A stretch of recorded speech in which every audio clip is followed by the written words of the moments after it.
సువార్త అనే ఆధ్యాత్మిక కార్యక్రమానికి ప్రభు నామములో మిమ్మల్ని అందరినీ ప్రేమతో ఆహ్వానిస్తున్నాం. సిస్టర్ సుల్తాన్ నవీన్ గారు చెప్తున్న వాక్యము మీ అందరికీ దీవెనకరంగా ఆశీర్వాదకరంగా ఉందని మేము ప్రార్థిస్తున్నాం. మీ యొక్క అభిప్రాయాలు సలహాలు యూట్యూబ్ లింక్ ద్వారా మాకు తెలియపరచగలరు. మీలో ఎవరికైనా ప్రార్థన అవసరం ఉన్నట్లయితే స్క్రీన్పై కనిపిస్తున్న మొబైల్ నెంబర్కి మీరు ఫోన్ చేసినట్లయితే మీ కొరకు మేము ప్రార్థన చేస్తాం. ప్రభు మిమ్మల్ని దీవించుగాక.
చూచిన హృదయం నీలకాంత సుందరుని చూడ తొంగి చూచిన హృదయం నీలకాంత సుందరుని చూడ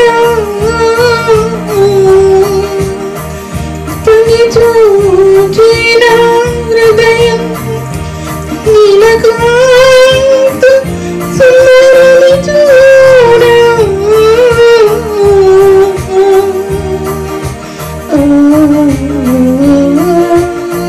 సుందరుని చూడ నీ పాట నా నోటిని పాడాలని నా మగనని స్తుతి చేయాలని నా హృదయ సింహాసన సీనుడా నా హృదయ సింహాసన సీనుడా నీకే మహిమాగణంతో కలుగునుగాక నీ పాట నా నోటిని పాడాలని నా ఆత్మబలని నిన్ను స్తుతి చేయాలని నీ పాట నా నోటిని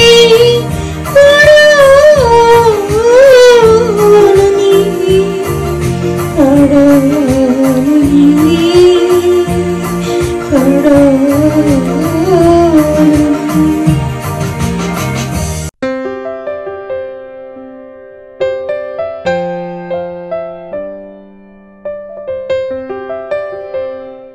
ఇంతకుముందు ధ్యానించిన వాక్య భాగంలో ఎఫెసీ పత్రిక 3వ అధ్యాయంలో 3వ వచనంలో ఎట్లనగా క్రీస్తు మర్మము దేవదర్శనం వల్ల నాకు తెలియపరచబడిదనే సంగతిని గురించి మునుపు సంక్షేపంగా వ్రాస్తేనే ఆ విషయాన్ని మనం ధ్యానించుకుంటూ ఉన్నాం.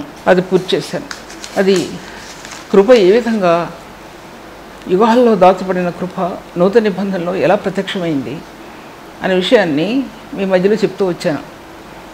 యుగాల్లో కృప ఎలా దాచబడిందో, వాక్యం యుగ యుగాల్లో ఎలా దాచబడిందో, పరిశుద్ధుని ప్రేమ యుగ యుగాల్లో ఎలా దాచబడిందో, దేవుని యొక్క గుణగణాలన్నీ యుగాల్లో ఎలా దాచిపెట్టబడ్డాయో ఆ విషయాన్ని మీ మధ్యలో మాట్లాడడానికి తెలుస్తుంటున్నాను. యుగ యుగాల్లో దేవుని యొక్క గుణగణాలు అవి దాచిపెట్టబడి ఉన్నాయి. ఈ భూలోకంలో ఆది కాలం నుంచి కూడా దేవుడు బయలుపరుస్తూ వచ్చాడు ఆ గుణగణాలన్నీ కూడా. ఇంతకుముందు నేను జూమ్లో మాట్లాడిన విషయాన్ని మళ్ళీ మీతో మాట్లాడటం అవసరం లేదేమో అనుకుంటున్నాను. ఎందుకంటే దేవుని యొక్క గుణగణాలని ఈ వెలుగు స్వరూపమైనటువంటి వెలుగులో దాచబడినటువంటి ఆ కార్యం తన గర్భంలో, వెలుగు యొక్క గర్భంలో ప్రభు యొక్క గుణగణాలని ఏ విధంగా తీసుకొచ్చి భూమి మీద నింపిందో ఆ వెలుగు మనం చూచే వెలుగు కాదు, దేవుని యొక్క వెలుగు స్వరూపం అనేది అక్కడ చూపించబడింది.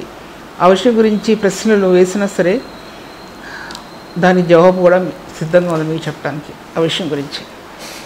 ఎందుకంటే ఏది కూడా నిర్ధారణ లేకుండా, దేవుని యొక్క వాక్యము ఆత్మ యొక్క ప్రత్యక్షత లేకుండా ఏ వాక్యం కూడా బయటికి తీసుకురాబడదు. పరిశుద్ధులు అనబడిన వారు ప్రభు యొక్క ఆత్మ ప్రత్యక్షత లేకుండా దేవుని వాక్యాన్ని ఈ తేటగా చెప్పడానికి కుదరని విషయం అన్నమాట అర్థం. అందులో అబ్రహాముకి అగ్ని జ్వాల రాజుచున్న పొయ్యి ఆ ఖండాల మధ్య ఎలా వెళ్ళిపోయిందో ముందు గతించిన భాగంలో చూపాను. అప్పుడు అబ్రహాముకి ఒక వాగ్దానం చేయబడింది.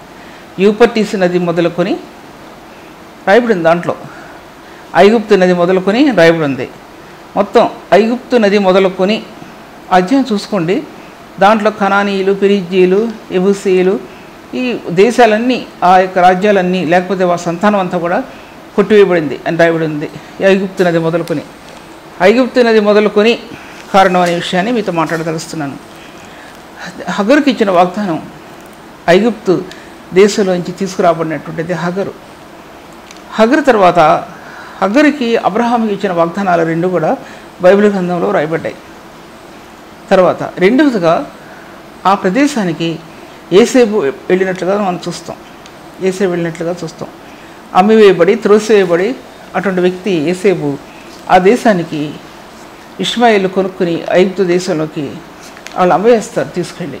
ఇష్మాయేలు కొనుక్కొని బైబిల్ గ్రంథంలో రాయబడి ఉంది. ఒక ప్రార్థన లేక పొందినటువంటి యేసేపు, రాహేలుకి లేక పొందినటువంటి యేసేపు, ఆ విషయం గురించి కూడా గతించిన విభాగాల్లో ఎన్నో విషయాలు యేసేపు గురించి ధ్యానించాం కాబట్టి అది కూడా ధ్యానించడానికి ఇప్పుడు నా మనసు రావటం లేదు. ఎందుకంటే అటువంటి యవనస్తుడు సూర్యుని యొక్క కాంతితో, నీతి సూర్యుని యొక్క కాంతితో ప్రకాశించిన దివ్య గుణగణాలు అందులో ప్రకాశించాయి అన్నమాట. తేజోమయమైనటువంటి నీతి సూర్యుని యొక్క గుణగణాలు యేసేపులో ప్రకాశించాయి. అది యవన జీవితం యొక్క మార్గాలు ఏంటంటే అవి. వాళ్ళు ఈ లోకంలో 110వ దావీదు కీర్తనలో రాయబడి ఉంది ఏంటంటే, అప్పుడే ఉదయించిన సూర్యుడు అరుణోదయంలో నుంచి మంచులో నుంచి వచ్చిన యవనస్తుల గురించి 110వ దావీదు కీర్తనలో రాయబడి ఉంది. అటువంటి వాళ్ళు అరుణోదయ గర్భంలో నుంచి మంచులో నుంచి వచ్చినటువంటి ఆ కాంతి అన్నమాట. అరుణోదయ గర్భంలో నుంచి వచ్చినటువంటి కాంతి ప్రశస్తమైనటువంటిది. యవనస్తులు అటువంటి మార్గాల్లో నిలబడితే నేటి పరిశుద్ధ సంఘం నీతియుక్తమైనటువంటి దేవుని గుణగణాలతో అది ప్రకాశిస్తుంది యవన జీవితంలో అన్నమాట అర్థం.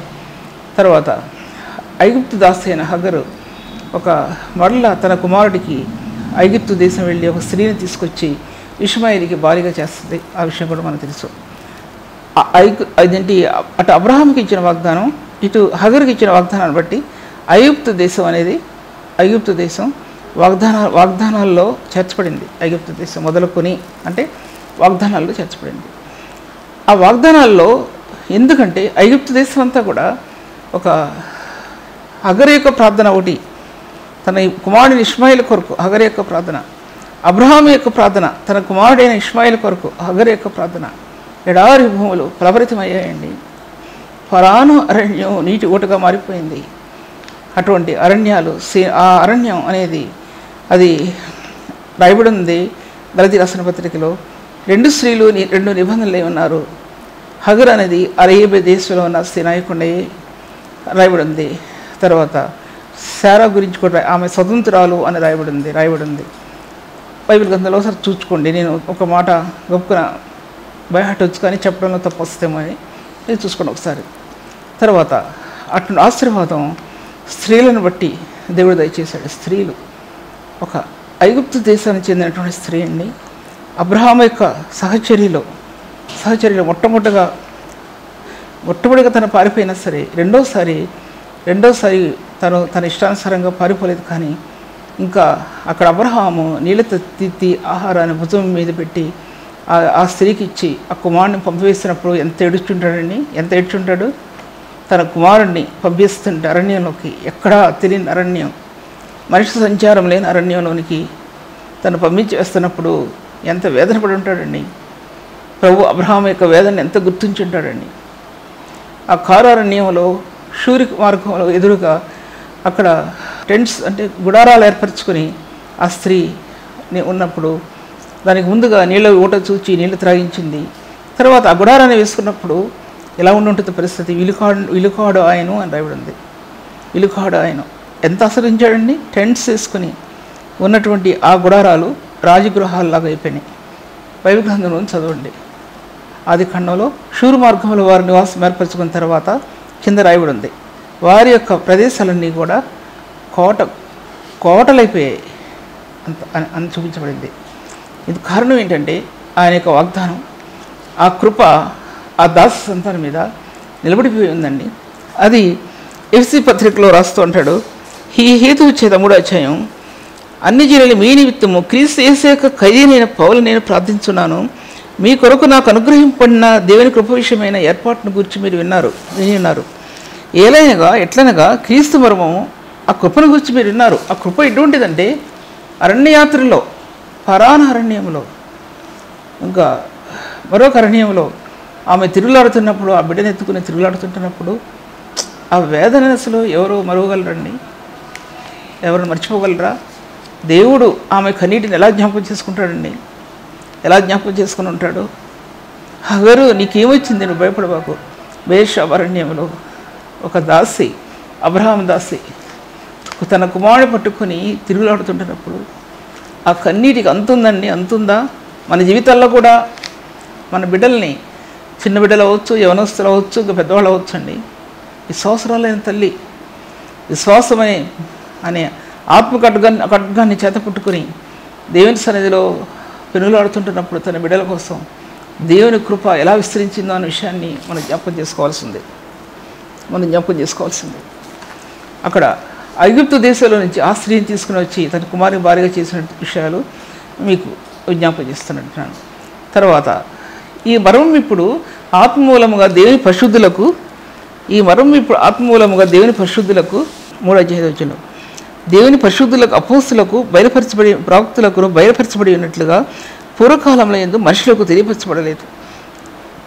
ఈ మర్మం మీదనగా అన్ని జనులు సువార్త వలన క్రీస్తు యేసునందు యూదులతో పాటు సమాన వారసులను ఒక శరీరమందలి సాటి అవయవములను వాగ్దానములో పాలువారై ఉన్నారు అన్నదియే.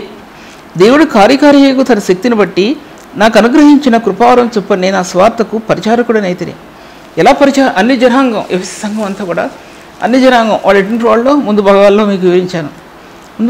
ఆ విషయాలన్నీ కూడా అది రిపీట్ చేయలేను కనుక అటువంటి జనాంగానికి ఈ స్వార్థ అందిందంటే దేవుడు కార్యకార్యకు తన శక్తిని బట్టి 1 అధ్యాయంలో రాయబడినట్టు క్రీస్తు యేసునందు వినియోగపరిచిన బలాశ్రయమును బట్టి విశ్వసించమనేందు అపరిమితమైన మహత్యం ఎట్టిదో. ఈ విషయాలు అనుభవపూర్వకంగా తెలుసుకోవాలండి. నేను చెప్తే మీరు వినేవి కావు, నాకు తెలియకుండా మీకు చెప్పేవి కావు. బిడ్డల్ని దుష్టుడు తన కబంధ హస్తాల్లో లాక్కెళ్తున్నప్పుడు ఆ తల్లి పడే వేదన ఎలా ఉంటుందంటేనండి, ఆ దుష్టుని చేతుల్లో నుంచి ఆ బిడ్డను లాక్కోటానికి ఎంత పోరాడొద్దంటే పోరాడి అలసిపోద్దండి జీవితంలో. ఆ బిడ్డలను దుష్టుల చేతిలో పడకుండా పోరాడటానికి తల్లికి ఒక్కడికి ఇచ్చాడండి దేవుడు ఆధిక్యత. తండ్రికి కూడా కాదేమో అనుకుంటా నేను, తండ్రికి ఒక్కడికి ఇచ్చాడు ఆధిక్యత. అందుకే ఒకటి స్త్రీ దేవుని దృష్టిలో చాలా బలవంతురాలు, యోగ్యురాలు అండి. ప్రభుత్వ యోగ్యమైన స్త్రీ, దేవుని గుణగణాలు కలిగిన స్త్రీ, ఆమె ముత్యము కంటే అమూల్యమైనది అని వ్రాయబడింది.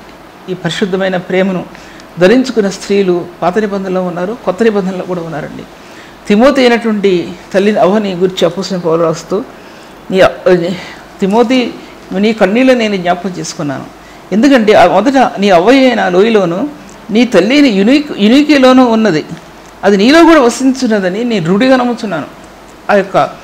ఆ తల్లి యొక్క అమ్మమ్మ యొక్క ఆ జనరేషన్ వచ్చినటువంటి తిమోతి ఇటువంటి సేవకుడు అయ్యాడండి. ఇటువంటి సేవకులు కావాలండి ఈ రోజుల్లో. ఈ కడవరి దినాల్లో తిమోతి లాంటి వాళ్ళు కావాలండి. తిమోతి తల్లి లాంటి, తిమోతి అమ్మమ్మ లాంటి తల్లులు కావాలండి ఈ లోకంలో దేవుని పరిచర్య చేయడానికి, దేవుని సంఘాల్లో నిలబడటానికండి. స్తంభాలుగా, కృపాస్తంభంగా నిలబడినటువంటి ఆ సంఘానికి తన ఆత్మ సపోర్టుగా నిలబడటానికి అటువంటి తల్లులు కావాలండి. అటువంటి తల్లులు నిలబడితే దేవునికి మహిమైశ్వర్యం సంఘాల్లో నిలబడుతుందని, కుమ్మరించబడుతుందనే విషయాన్ని నేను మీతో మాట్లాడుతుంటున్నాను. దీని ముందు భాగాల్లో నేను మీకు చెప్పిన విషయం 1 అధ్యాయంలో పరిశుద్ధులలో ఆయన స్వాస్థ్యం యొక్క మహిమైశ్వరం ఎట్టిదో అనే విషయం మాట్లాడాను. 2-3 అధ్యాయంలో దేవుని సంపూర్ణత ఎందు పూర్ణులగునట్లుగా ప్రేమయందు వేరుపారి స్థిరపడి సమస్త పరిశుద్ధులతో కూడా దాని వెడల్పు పొడుగు లోతు ఎత్తు ఎంతో గ్రహించుకున్నటకు జ్ఞానములకు మించిన క్రీస్తు ప్రేమను తెలుసుకున్నటకు శక్తిగల వారు కావాలని ప్రార్థించున్నాను. మీరు దేవుని సంపూర్ణ పైభాగంలో చూసినట్లు విశ్వాసం ద్వారా నివసించినట్లుగాను తన మహిమైశ్వర్యం చొప్పున మీకు దయచేయాలని మహిమైశ్వర్యం క్రీస్తు మీ హృదయంలో విశ్వాసం ద్వారా ఆయన ఎంతగా మన హృదయంలో నివసిస్తుంటున్నాడో, విశ్వాసం ద్వారా మన హృదయంలో ప్రభు ఎలా ఉంటున్నాడో అది పరిశుద్ధులకు అది వేరు విధాలుగా వేరు మార్గాల గుండా వేరు ఆ యొక్క స్థానాలు పరిశుద్ధులకు ఇచ్చినటువంటి స్థానాలన్నీ విశ్వాసం ద్వారా ప్రభు హృదయంలో నివసించడం అనేది భాగ్యం అండి. గొప్ప భాగ్యం లేక సౌభాగ్యం అన్నది ఆత్మకి. నిండుకొండ వంటి హృదయం, తొణకనటువంటి హృదయం దేవుని మహిమైశ్వర్యంతో మాత్రమే ఆ కుండ ఒలుకుద్దండి. అదే అండి మహిమైశ్వర్యంతో కూడిన కొండ. 2 కొరింథీ రాసిన పత్రిక 3 అధ్యాయంలో ఈ మట్టి కుండలో మాకు మహిమైశ్వర్యం కలదు అన్నటువంటి ఆ కుండండి. ఆ కొండలో ఐశ్వర్యం పొంగిపొల్లి వారుద్దన్నటువంటి కుండ, అది రక్షణ యొక్క సౌభాగ్యం అండి. రక్షణలో ఆత్మకి ఇచ్చినటువంటి ఆ మట్టి కుండలో, మన మట్టి కుండలో ఐశ్వర్యం ఉన్నది. ఈ ఐశ్వర్యం ఎన్ని చోట్ల నుంచి సంపాదించుకుందంటే ఆ తల్లి లేదా ఆ తండ్రి ఎన్ని చోట్ల నుంచి సంపాదించుకున్నాడంటే అన్ని చోట్ల నుంచి సంపాదించుకున్నాడండి. దేవుడు ఉచితంగా అనుగ్రహించిన కృప ద్వారా ఈయన మార్గాలు ఆత్మ తెరవబడ్డాయనే విషయాన్ని నేను మీతో మాట్లాడుతుంటున్నాను. ఈ వాక్యంలో మీరేంటి తన మహిమైశ్వర్యం చొప్పున మీకు దయచేయాలని, ఆ మహిమైశ్వర్యాన్ని మీకు దయచేయాలని ప్రభు ఎంతో ఆశపడ్డాడండి సంఘానికి. ఎందుకంటే దేవుని ప్రేమలో పొడుగులో, లోతులో, వెడల్పులో, ఎత్తులో, దానిలో ఆ మహిమైశ్వర్యం ఉందండి. దాంట్లో దాని పొడుగు ఆకాశం గిట్టే ఎత్తైనటువంటి ఆ కృప, దాని పొడుగు, దాని లోతు భూమిలో మలిచిన నీతి. సిలువకి ఒకవైపున పాత నిబంధన గ్రంథం యొక్క ఆ వాగ్దానాల్లో దాచిపెట్టబడి ఉన్న క్రీస్తు యొక్క దైవిక స్వరూపం, కుడి చేతిలో ఇంకోవైపులో చూపుతున్నటువంటి ఇవన్నీ కూడా నూతన నిబంధనలో ప్రత్యక్షపరిచిన ఈ సత్యాలన్నీ సిలువ యొక్క రక్తంలో అవి ఎంత పరిపూర్ణత చెందాయో అది ఆ రక్తం ఒక హృదయంలో ఉంటే అర్థమవుద్దని, లేదా అర్థం అవ్వదు. ఈ బైబిల్ యొక్క జ్ఞానం కానీ, ఈ బైబిల్ యొక్క పాండిత్యతము కానీ, జ్ఞాన సంపాద్యత కానీ, ఇవన్నీ రక్తం యొక్క స్థాయి ఆత్మలు ఉంటే తప్ప ఇవి అర్థం అవ్వండి, ఇవి అర్థం కావు. చెప్పడానికి కుదరదండి, చెప్పడానికి కుదరదు. మనం ఎంత మంచి మంచి బైబిల్స్ మన దగ్గర పెట్టుకున్నా సరే చదివితే ఒకటి అర్థం అవ్వదండి. ఎందుకు అర్థం అవ్వదు అంటే మనలో అంత సామర్థ్యం మన హృదయంలో ఉంటే ఒక మాట నీ మెసేజ్ని డైవర్ట్ చేసేస్తుంది. కొన్నిసార్లు మన చదవడానికి ప్రయత్నించిన మనకు అనుకూలమైనటువంటి కొన్ని దొరకవు దాంట్లో, అది మనం చెప్పలేము. అది అటువంటి బైబిల్స్ ఉన్నాయి. దేవుని గ్రంథం, జీవ గ్రంథంలో అనుకరించి రాసినటువంటి రిఫరెన్స్ బైబిల్ ఎన్నో మంచి బైబిల్స్ ఉన్నాయండి. దాంట్లో ఎన్నో విషయాలు ఆ దైవజనులు రాసినటువంటి విషయాలు దాంట్లో పొందుపరచబడ్డాయి. అందుకోసం పొడుగన్నాడు, వెడల్పన్నాడు, ఎత్తన్నాడు, లోతన్నాడండి. ఇందులో ఈ వైశాల్యత అన్నాడు. ఈ వైశాల్యత క్రీస్తు ప్రేమ యొక్క వైశాల్యత, సర్వసంపూర్ణతలో దాచిపెట్టబడినటువంటి ప్రేమ యొక్క వైశాల్యత. ఈ ప్రేమ యొక్క వైశాల్యతలో అపోస్తలుడైన పౌలు 13వ అధ్యాయంలో దీర్ఘకాలం సహించును, ప్రేమ మత్సరపడదు, ప్రేమ డంబముగా ప్రవర్తింపదు, అది ఉప్పొంగదు, అమర్యాదగా నడవదు, స్వప్రయోజనం విచారించుకునదు, త్వరగా కోపపడదు, అపకారమును మనసులో ఉంచుకునదు, సత్యమునందు దుర్నీతి విషయమే సంతోషింపక సత్యమునందు సంతోషించను, అన్నిటినీ తాళుకొనును, అన్నిటినీ నమ్మును, అన్నిటినీ ఓర్చును, ప్రేమ శాస్త్రకాలం ఉండను, ప్రవచన నైమును మోగును, భాషలే నిలిచిపోను, కానీ ప్రేమ శాస్త్రకాలం ఉండను. శాస్త్రకాలం ఉండేటటువంటి ఆ ప్రేమ యుగాల్లో దాచబడినటువంటి ఆ యొక్క కలవరి ప్రేమని మీ మధ్యలో ఎన్నోసార్లు లెక్కలేనిసార్లు వివరించి చెప్పానండి. దాంట్లో ఎన్నోసార్లు వివరించి చెప్పాను. దాంట్లో ఆ భాగాల్లో ఐశ్వర్యం ఎలా దాచిపెట్టబడిందని విషయాన్ని 2 మాటలు మీతో మాట్లాడడం తెలుస్తుంటున్నాను. అది పరలోకం నుండి దిగి వచ్చిన ధ్వజస్తంభం ఉన్నది. ఆ ధ్వజస్తంభం ఒక పక్క దైవత్వంతో నింపబడింది, ఒక పక్క మానవ ఆకారంతో నింపబడింది, ఒక పక్క మహిమతో నింపబడింది, ఒక పక్క కృపతో నింపబడింది, కృపలో ప్రకాశించింది. అన్ని విధాలుగా 7 ధ్వజస్తంభాలు కట్టబడ్డాయి. పరలోకం యొక్క క్రీస్తు యేసు యొక్క శిలువ యాగానికి 7 ధ్వజస్తంభాలు కట్టబడ్డాయండి. 1 దైవస్వరూపి, 2 మానవ స్వరూపి, 3వది మహిమాస్వరూపి, 4వది కృపా మహిమతో నిలబడినటువంటి ఆ కృపతో కూడినటువంటి ఆ స్వరూపం, కృపా మహిమకు ఆధారమై నిలబడినటువంటి ఆ ప్రభు 4 స్తంభాలు. 5వదిగా ఆ ప్రేమ యొక్క ధ్వజస్తంభం. ఏంటి పరమగీతాలు 1వ అధ్యాయం 2వ అధ్యాయం రాసినట్టు ఆ ప్రేమ యొక్క ధ్వజస్తంభం రాయబడింది. తర్వాత 6వదిగా పరిశుద్ధతకి మూలమైనటువంటి స్తంభం, పరిశుద్ధతకు మూలమైనటువంటి స్తంభం. ఆ విధంగా ఆ గుణగణాలన్నీ కూడా ధ్వజస్తంభాలే నిలబడ్డాయండి. 7వదిగా నీతి దారులకు ఆధారమైనటువంటి స్తంభం. 7 నేను చెప్పినా సరే మీరు మరో 7 చెప్పచ్చు.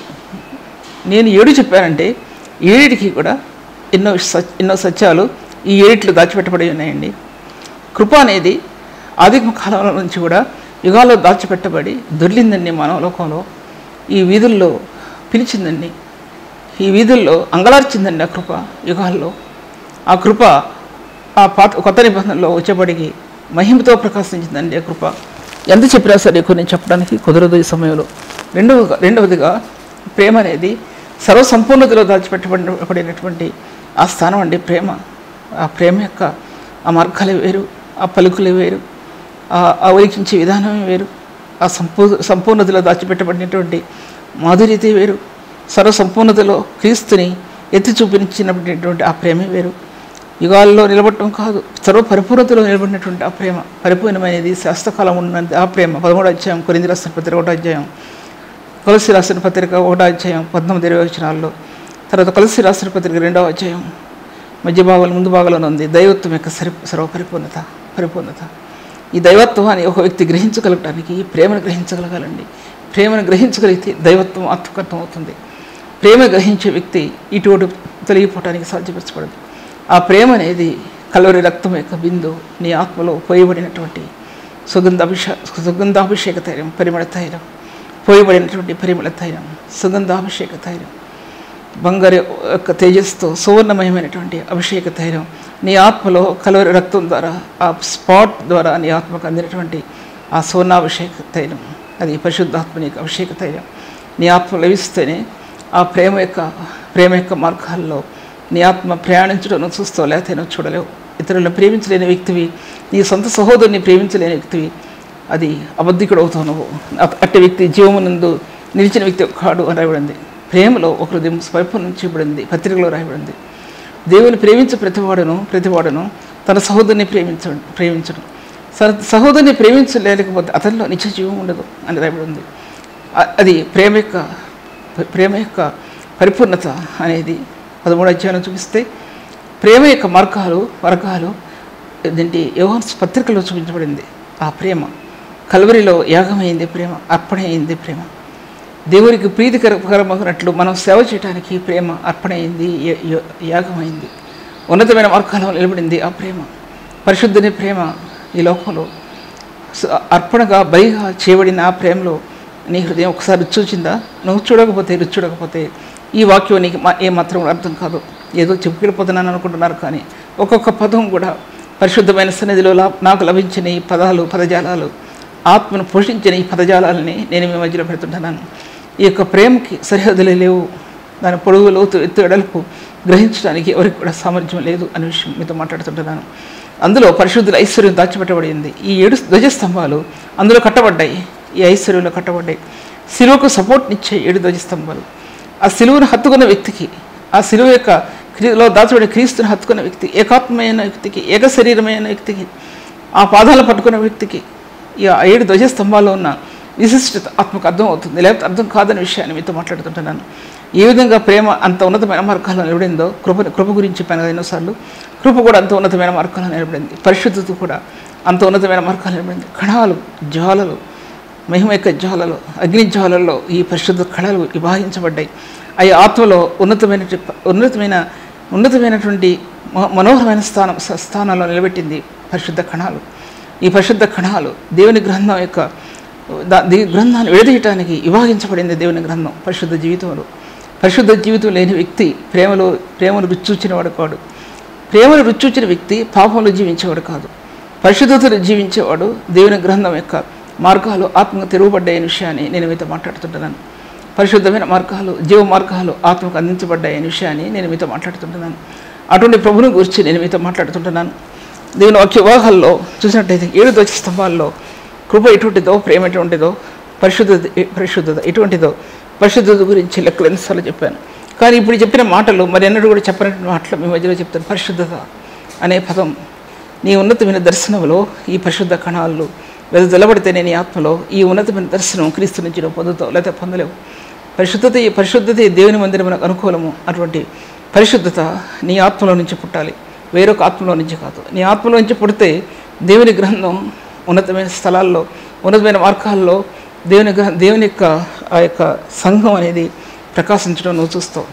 నువ్వు ఒక వ్యక్తి కనుక ఆ స్థానం నిలబడితే దేవుని ప్రకాశమానమైనటువంటి ఆ కణాలు జీవం కలిగిన దేవుని గ్రంథంలో అవి మార్గాలు తెరుస్తాయనే విషయాన్ని మీతో మాట్లాడుతుంటున్నా. బైబిల్ గ్రంథం యొక్క మార్గాలు తెరవడం మాత్రమే కాదు, సామాన్యమైనది కాదు. బైబిల్ గ్రంథం మార్గం తెరవటం, బైబిల్ గ్రంథంలో దాచబడి ఉన్నటువంటి ఆ యొక్క ఐశ్వర్యం అనేది, తెరవబట్టం అనేది ఆత్మకి అది మామూలు విషయం కాదు చెప్పడానికి. ఎన్ని గ్రంథాల్లో ఈ బైబిల్ గ్రంథాన్ని అనుకరించి రాశారో దానికి కారణం ఏంటంటే ఆ కృపకి వారు మూలమయ్యారు, ప్రేమకు మూలమయ్యారు, పరిశుద్ధతకు మూలమయ్యారు అనే విషయాన్ని నేను మీతో మాట్లాడుతుంటున్నాను. అటువంటి సత్యాలని ప్రభు ఆత్మకి వివరించాడనే విషయం మీతో మాట్లాడుతూ 3 విషయాలు మాట్లాడాను. 4వ విషయం మీతో మాట్లాడేది జ్ఞానం అనేది సంపద, జ్ఞానం అనేది జ్ఞానైశ్వర్యం. అది ఐశ్వర్యం, కృపామహద ఐశ్వర్యం ఎలాగో జ్ఞానం యొక్క ఐశ్వర్యం ఉన్నటువంటిది. ఐశ్వర్యం అది గనులు, జ్ఞానం తెలివి, జ్ఞానం వేచన ఆయన నోటి నుండి వచ్చిన అని రాయబడింది. జ్ఞానం విమోచనలో తిరగబడిందని ఎన్నోసార్లు చెప్పాను. విమోచనలో క్రీస్తుని ప్రేమించే కొలది ఆ జ్ఞానం ఆత్మకి విపారుతుందని చెప్పాను. ఆత్మలో జ్ఞానం తెలియబడే కొలది నువ్వు దేవుని ప్రేమించడం ఏంటో నేర్చుకుంటావు. నేర్చుకునేది కాదు, ప్రేమించడం అనేది నీ స్వభావంలో, నీ గుండెల్లో పుట్టేది. అది క్రీస్తు రక్తం ద్వారా నీ గుండెల్లో నీ పరిశుద్ధ స్థలాలు ఉంటాయి. ఆత్మకి ఒక హృదయం, విశ్వాస హృదయం పరిశుద్ధ స్థలాల్లో ఉంటాయి. ఈ పరిశుద్ధ స్థలాల్లో ప్రేమ నిలబడుతుంది. అక్కడ ఆ శ్వాస నిలబడకపోతే దేవుని సంఘాన్ని పాలించడానికి కానీ, దేవుని సంఘానికి వాక్యాన్ని బోధించడానికి కానీ అది సాధ్యపరచబడదు. అటువంటి స్థానాల్లో నిలబడితే ఎవరైనా ఇష్టపడరు. కానీ కొంతమంది ప్రేమికులు, పరిశుద్ధులు నేను విడిచిపెట్టరు, ఎట్టి పరిస్థితుల్లో కూడా నేను విడిచిపెట్టరు. బాహ్యానికి చెప్పకపోయినా అంతరంగంలో ఆ పరిశుద్ధ శ్వాసను అనుభవించిన పరిశుద్ధులు నీ యొక్క ఆత్మ యొక్క తాకిడి కోసం ఎదురు చూస్తారు. నీ ఆత్మ తాకిడి కోసం తప్పకుండా ఎదురు చూస్తారు. ఆ ప్రేమలో అటువంటి స్థలాలు ఉన్నాయి, ఉన్నతమైన స్థలాలు. పరిశుద్ధ స్థలాల్లోకి ఆ ప్రేమ నేను తీసుకువెళ్తుంది. పరిశుద్ధమైనటువంటి ప్లేసెస్లోకి ఆత్మ నిన్ను తొడుకుని పోయి క్రీస్తు ప్రేమ యొక్క ఐశ్వర్యాన్ని, దాని పొడుగు, లోతు, వెడల్పు, ఎత్తు ఎంతో కూడా గ్రహించగలటానికి శక్తివంతులుగా చేస్తున్న విషయాన్ని నేను మీతో మాట్లాడుతుంటున్నాను. జ్ఞానం గురించి, ప్రేమ గురించి, పరిశుద్ధత గురించి కొన్ని చెప్పాను. తర్వాత నీతి గురించి మీతో మాట్లాడుతున్నాను. నీతి, కలవరి నీతి. ఈ కలవరి నీతి జీవము గల దేవుని గ్రంథంలో కొంతమంది పరిశుద్ధ ప్రవక్తలు ఆ నీతిని పొందుకోగలిగారు. కానీ యోబు లాంటి వ్యక్తి రాస్తాడు పాత నిబంధన గ్రంథంలో. అపోస్తలుడైన పౌలు 6వ అధ్యాయం దగ్గర నుంచి జీవప్రదమైన నీతి గురించి రాస్తాడు. సామెతలో జీవదాయకమైన నీతి గురించి సామెతలో రాసినట్టు అదేంటి ఆధార్ ఎవరంటే సొలొమోను రాస్తాడు జీవదాయకమైన నీతి గురించి. జీవదాయకమైనది, జీవప్రదమైనది అనేది ఆ నీతి ప్రకాశించేది. ఆత్మలో ఉన్నతమైన స్థలాల్లో, మార్గాల్లో నీ ఆత్మకు బహుకరించేది జీవప్రదమైన నీతి. ఉన్నతమైన పరిశుద్ధ స్థలాల్లో ఎలాగో ఆ ప్రేమ తీసుకువెళ్తుందో, పరిశుద్ధత ఎలాగ నిన్ను అలంకరింపజేస్తుందో ఆ నీతి నీ ఆత్మలో జీవధారలై పొంగి పారుద్ది. ఆ నీతి జీవదాయకం కాకపోతే, అది జీవప్రదం కాకపోతే దేవుని సంఘానికి ఏ వ్యక్తి కూడా బోధించలేరు, సాధ్యపరచబడదు. పరిశుద్ధుడైన ప్రభు అటువంటి ప్రభు అని మీ మధ్యలో నేను మీతో మాట్లాడుతుంటున్నాను. నేను వాక్య భాగాలు చూసినట్లయితే కనుక ఇలాగా నీతి గురించి ఎన్నో విషయాలు చెప్పాను. యోబు ఏ మాట అన్నాడో చెప్పాను. తర్వాత పరిశుద్ధత గురించి తీరదు, ప్రేమ గురించి చెప్పినా తీరదు, జ్ఞానం గురించి చెప్పినా తీరదు, నీతి గురించి చెప్పినా తీరదు. అలాగా కృప గురించి ఎంతో చెప్పాను, అది కూడా తీరదు. అలాగా 7 ధ్వజస్తంభాలు పరిశుద్ధుల ఐశ్వర్యంలో ఆయనకు ఐశ్వర్యం ఇవ్వటానికి, పరిశుద్ధులకి బహుకరించడానికి, ఐశ్వర్యంలో మిమ్మల్ని ముంచి తీయడానికి 7 ధ్వజస్తంభాలు ఆ సిలువ కట్టబడ్డాయండి. అది అపోస్తలుడైన పౌలు అన్నాడు, నేను సిలువ వేయబడిన క్రీస్తుని తప్ప మరి దేనిని మీ మధ్య ఎరగలేదు. ఏది మీ మధ్య ఎరగకుందని నిశ్చయించుకుంటేనే సిలువ వేయబడిన క్రీస్తుని తప్ప మరి దేనిని మీ మధ్య ఎరుక్కుందని నేను నిశ్చయించుకున్నాను. ఎందుకంటే ఇంత ఐశ్వర్యం ఉంది సిలువలో. ఎఫెసు సంఘానికి బయలుపరిచాడండి విషయాలన్నీ కూడా. అన్ని జనాంగమైన ఎఫెసు సంఘానికి ఈ సత్యాలు బయలుపరిచాడండి. ఎందుకంటే అన్యులకు ఇచ్చినటువంటి ఈ ఆశీర్వాదం ఇప్పుడు కూడా అన్యులు ప్రభువుని ఎరిగిన వారిలో ఎంతో ఆశీర్వాదం ఉంటూ మనం చూస్తామండి. చాలామంది జీవితాల్లో అంత గొప్ప స్థానాల్లో వారు నిలబడి ఉంటూ మనం చూస్తాం. అటువంటి గొప్ప జీవం కలిగిన దేవుణ్ణి మన ఆత్మ ఎరగలగలగలటంలో ఎంత కృప అప్పగించాడో ప్రభు అనే విషయాన్ని ఒకసారి జ్ఞాపకం చేసుకోవాలి. ఇటువంటి జీవం కలిగిన వాక్యాన్ని బహుకరించిన దేవునికి మహిమ కలుగును గాక, నా ప్రభుకి మహిమ కలుగును గాక. నీవు వివరించిన సత్యాలు నాకు తెలుసు. ఏ విధంగా ఈ చెప్పసఖ్యము కాని మూలులతో ప్రార్థన ఎలా వచ్చిందో, చెప్పసఖ్యం కాని పదములతో వాక్యం అని దాన్ని బడి తీసుకొచ్చాడు దేవుడు. చెప్పసఖ్యం కాని మూలులతో, ఆత్మూలులతో ప్రార్థించే వ్యక్తికి ఇది వర్ణనాతీతమైనటువంటి వాక్యోపదేశాలు అందులో నుంచి బడి తీసుకొస్తాయి. అది లేని వారికి ఇది వాక్యం అందదు, ఆత్మకు అందదు, చెప్పడానికి నోరు తిరగదు, మాట్లాడటానికి నోరు తిరగదు. ఈ జీవ గ్రంథానికి చెప్పసఖ్యం కాని మూలుగులు ఆత్మలో నీకు అంటుకట్టబడతాయి. అంటుకట్టబడినప్పుడు ఆ స్థానాలు దేవుడు నీకు ఇస్తాడన్న విషయాన్ని నేను మీతో మాట్లాడుతున్నాను. ఉట్టిగా తెచ్చుకునేవి కావు ఇవి. ఆనందంతో విహరిస్తే వచ్చినటువంటి కావు. శరీరం శ్రమలు సహిస్తుంటున్నప్పుడు, ఇరుకులు సహిస్తుంటున్నప్పుడు, అంతర్యము క్షోభ ఉంటున్నప్పుడు దీనిలో ఈ పలుకులు చెప్పసక్యం కాని పలుకులు వాక్యం యొక్క ఆ మాధుర్యాన్ని ప్రభు అనుగ్రహించాడని నేను మీతో మాట్లాడుతుంటున్నాను. అందుకోసం దేవుని యొక్క ఐశ్వర్యం రాస్తూ 19వ వచనంలో జ్ఞానమునకు మించిన క్రీస్తు ప్రేమను మీరు తెలుసుకోవాలని, జ్ఞానముకు మించిన ఆ క్రీస్తు ప్రేమను మీరు తెలుసుకోవాలి. జ్ఞానంతో మాట్లాడటం వేరు, జ్ఞానంతో వివరించడం వేరు. ఈ జ్ఞానం గురించి కాకుండా క్రీస్తు ప్రేమ, జ్ఞానానికి మించినటువంటి ఆ ప్రేమను మీరు తెలుసుకోవాల్సిమా? అది తెలుసుకోకపోతే ఈ జ్ఞానం ఆత్మకు అందదనే విషయాన్ని, ఈ జ్ఞానం ఆత్మకు అందదనే విషయాన్ని నేను మీతో మాట్లాడుతుంటున్నాను. అటువంటి పరిశుద్ధుని యొక్క కృప మన ఆత్మలో బహుబలంగా నిలబడింది అనే విషయాన్ని నేను మీతో మాట్లాడుతుంటున్నాను. నేను పరిశుద్ధులకి ఇచ్చినటువంటి ఐశ్వర్యం ఇంకా దాచిపెట్టబడి ఉంది. ఎటువంటి ఐశ్వర్యం దాచిపెట్టబడి ఉందంటే నేను పరిశుద్ధులకి ఏ స్థానాల్లో మనం నిలబడి ఉన్నాం, ఎటువంటి స్థానాలు నిలబడి ఉన్నాం? లోకమే శాశ్వతంగా ఎంచుకొని, లోకం యొక్క ధనమే శాశ్వతంగా ఎంచుకొని జీవిస్తున్నామా? ఈ లోక ఆకర్షణలతో నింపబడి ఈ ఆకర్షణలు మన మీద పెట్టుకొని జీవిస్తున్నామా? ఈ లోక ఆకర్షణ నిమగ్నమైపోయి నిలబడుతున్నామా? ఒకసారి ఆలోచించుకోవాలి. పరిశుద్ధుని యొక్క స్థానాలు మర్చిపోయి దేనికి అప్పగించబడుతున్నాం మనం? మన జీవితాలు, మన బిడ్డ జీవితాలు దేనికి అప్పగించబడుతున్నాయి? ఈ లోక ఆకర్షణలో, ఈ లోక సంబంధమైనటువంటి అత్యధికమైన ఆకర్షణలతో నిలబడి అలంకరించుకొని ప్రభు మహిమను దొంగిలించే నేటి సేవకుల కుటుంబాలు ఒకసారి ఆలోచించుకోవాల్సిన విషయాన్ని మీ మధ్యలో చెప్తుంటున్నాను. అత్యధికమైన దేవుని మహిమను దొంగిలించి తమ మహిమను బయటికి తీసుకువచ్చేటువంటి సేవా జీవితం అనేది అది రాణించదనే విషయాన్ని నేను మీతో మాట్లాడుతుంటున్నాను. ఇటువంటి పరిశుద్ధ స్థానాలు అనుగ్రహించిన ప్రభువునకు మహిమ కలుగును గాక. తండ్రి ఆయనకు మహిమ కలుగును గాక. 1వ అధ్యాయంలో పరిశుద్ధులలో ఆయన స్వాస్థ్యం యొక్క మహిమేశ్వరట్టిదో ఆయన క్రీస్తు యేసునందు వినియోగపరిచిన బలాశయాన్ని బట్టి విశ్వసించు అపరిమితమైన మహత్యం ఎట్టిదో మీరు తెలుసుకునే వాళ్ళని అన్నాడు. దాంట్లో మీ మనోనేత్రాలు వెలిగింపబడినందున మీ మనోనేత్రాలు వెలిగించబడ్డాయా లేదా అనే విషయం ఒకసారి ఆలోచించుకోవాలి. మనోనేత్రాలు, అంతర్య నేత్రాలు ఇప్పారితేనే ఈ సత్యంలోనికి పరిశుద్ధుడు వెళ్ళగలుగుతారు, లేకపోతే వెళ్ళలేరు. అంతర్య నేత్రాల్లో ఇప్పబడకపోతే దేవుని సన్నిధిలో ఈ పరిశుద్ధమైన స్థానాలు ఆత్మకు అందమైన విషయాన్ని నేను మీతో మాట్లాడతాను. అందుకోసం 3వ అధ్యాయంలో ఈ హేతు చేత అన్యజనులు మీ నిమిత్తము క్రీస్తు యేసు ఖైదీ నేను పౌలు నేను ప్రార్థించున్నాను. మీ కొరకు నాకు అనుగ్రహింపబడిన దేవుని కృప విషయమైనటువంటి ఎటువంటి కృప నాకు ఇచ్చాడంటే, ఏర్పాటు ఎటువంటి కృప ఇచ్చాడంటే, ఆ కృప దేవదర్శనం వలన నాకు తెలియపరచబడిన సంగతిని గురించి నేను మీకు సంక్షేపంగా రాస్తాను. దేవదర్శనం వలన ఈ విషయాలన్నీ సత్యాలన్నీ ఆత్మ నాకు బహుకరించబడ్డాయి. ఈ దేవదర్శనం అది శిలువ యొక్క దర్శనం. శిలువ యొక్క దర్శనంలో ఇంతకుముందు చెప్పిన విషయాలు పాత నిబంధన గ్రంథంలో క్రీస్తు స్వరూప దర్శనం, క్రీస్తు తేజోమహిమ, క్రీస్తు యొక్క నీలకాంతమైనటువంటి ఆ మహిమ ఎన్ని గ్రంథంలో నూతన నిబంధనలో దాచబడిన సత్యాలు ఇవన్నీ కూడా శిలువ రక్తంలో అవి పరిశుద్ధ కణాలుగా విభజించబడ్డాయి, ఆత్మకు అందించబడ్డాయి. అలా వివరించబడితే ఈ వాక్యాన్ని వివరించడానికి సాధ్యపరచబడదు, ఎవరికి కూడా సాధ్యపరచబడదు. దేవుడు ఈ వాక్యాన్ని దీవించనుగాక. ప్రార్థించుకుందాం. తండ్రి వందనములు. ఘనమైన దేవుడివైన నీవు, సజీవమైన దేవుడివైన నీవు, ఆశ్చర్యకరుడైన దేవుడివైన నీవు ప్రభు, మీ నామాన్ని హెచ్చించుకొని మీరు ఘనత పొందండి ప్రభు. మీ ఘనమైన నామాన్ని హెచ్చించుకొని తండ్రి మీ సహాయం అందజేయమని ప్రార్థిస్తున్నాను ప్రభు. నెమ్మదిని దయచేయండి ఆత్మలో ప్రభు. పరిశుద్ధ స్థానాలను వెదచలేని ప్రభు నీవు నీ పరిశుద్ధమైన మహిమతో, తేజోమయ మహిమతో ఆత్మని ప్రకాశింపజేసిన వాడు దేవుడు నీవు.